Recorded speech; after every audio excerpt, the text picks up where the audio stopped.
اللي قدامك ده كان اللاعب المحترف الوحيد في الجيل الذهبي لمنتخب مصر.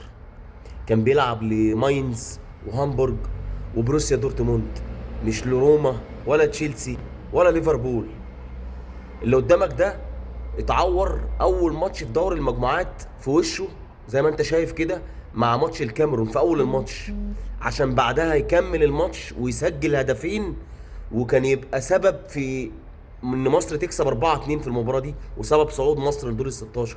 مش بس كده، ده كمان عافر على كرة ميتة في ماتش النهائي مع الكاميرون، اللي طبعا الشهير اللاعب المدافع بتاع الكاميرون سونج اللي جاب له عقدة محمد زيدان، تمام، اللي جابها وبسببها جاب البطولة لمنتخب مصر، وكانت كفيلة ان هي تخلي منتخب مصر ياخد البطولة بأقدام محمد ابو تريكة ساعتها. سامعني يا ابو مكة؟ ده الجيل اللي كان فيه لاعب محترف واحد بس، اللي هو كان محمد زيدان، بس كان لاعب راجل.